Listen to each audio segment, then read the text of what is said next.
Next weekend, I'll be flying to Warsaw, Poland to give a talk with my partner Lior at Elements Talk conference. The talk will be called Hacking Design Pricing, and today I'm going to be working on building that presentation. Now, for those of you who know, I've been kind of considering whether I should go or not because my wife is like 8 months pregnant and I wasn't really sure I should be leaving her alone. But after discussing this with her really in depth, we kind of came to the conclusion that it's fine, like there's nothing that's going to happen. The chances are like 1 in a million. So, and she was really awesome. Actually, what she wanted was for me to actually acknowledge the fact that she's super awesome for kind of supporting me and letting me go that far along her pregnancy. And I do admit, thank you, Noah, you're the best wife. Thank you for supporting me and letting me kind of go and give this presentation because it's really important to me. I think it will be an awesome event. So I'm gonna spend the day kind of brainstorming what I should be talking about. Lior and me are kind of splitting the talk, so he'll be talking about kind of the 3 packages technique, which we really promote in the new school, and also using Prospero.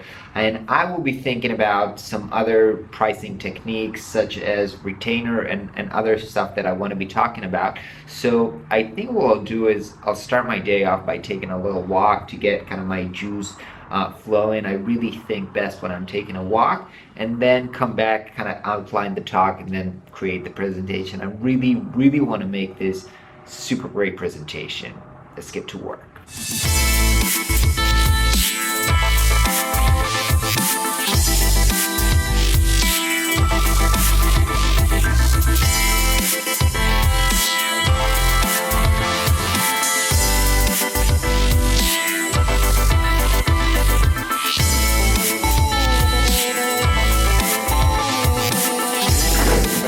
Alright, so I think I got it figured out. I want to talk and teach about different pricing strategies, and kind of the overarching metaphor for me would be kind of like investment strategy. So what I mean by that is that there are some strategies which are kind of high risk and high reward, and some strategies that are low risk and low reward, and some strategies that are in the middle. And let me kind of explain how that reflected in kind of pricing for freelancers.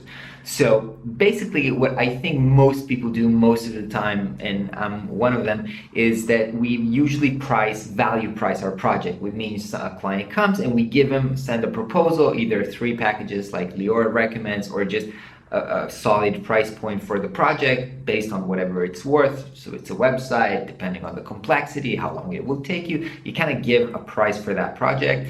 And why do I say that it's kind of a medium risk and medium reward? The reward is medium because you get what you deserve, so it's good, it fits. But it's risky in a sense that you're just doing this one project, and as a freelancer, you're not sure what's going to happen afterwards. You're not sure when the next client is going to come. So there is inherently a risk in being a freelancer. So a different pricing strategy can be a retainer. And what a retainer means is that you kind of have a contract with your clients that you're doing a certain amount of work every month or every week. So you know that there is money coming on for sure next month. So that strategy is low risk because it kind of gives you the comfort and the reassurance that money is going to come in. And just like investment, you don't want to put all your eggs in one basket, right? You want to kind of diversify. So perhaps you want to have one retainer client, so you know that you have money coming in for sure every month. So that's kind of the low risk. The reason that I say that retainers are low reward is because when you're doing a retainer, you're pricing for your time and not based on value. And when you're pricing for your time, there's always a limit to how much you can charge, because you can't charge like $1,000 per hour. That's just really hard to do.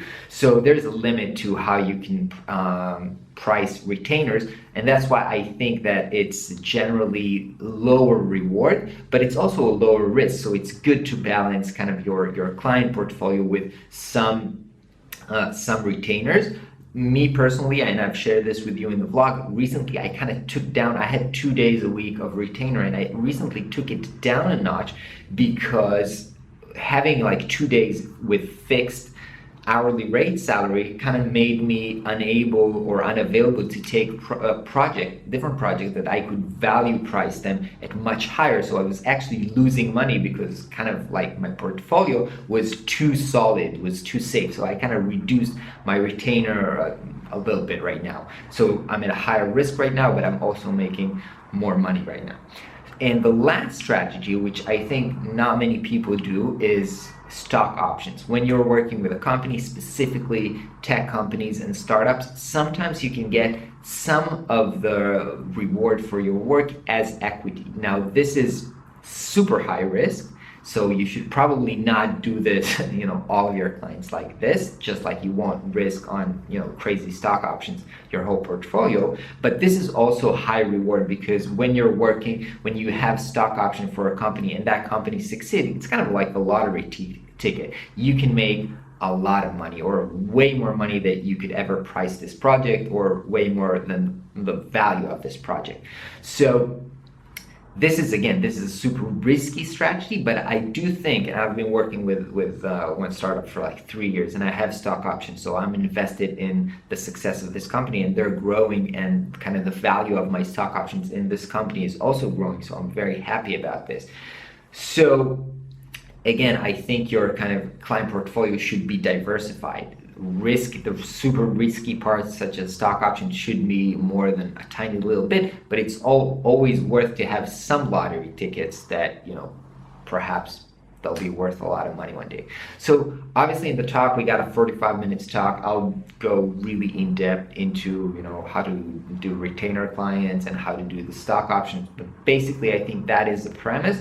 And I think perhaps it could be valuable to you guys as well. Just think about how you can use different pricing strategy with your clients to kind of diversify and perhaps enjoy more rewards or reduce your risk. Just like investment, you probably have a different profile depending on how much risk you're willing to tolerate or how much reward you want. So I think it's a good kind of frame of mind to think about it that way. Anyway, I'm heading out to some client meeting right now, and then there's a weekend, so I will catch you guys next week.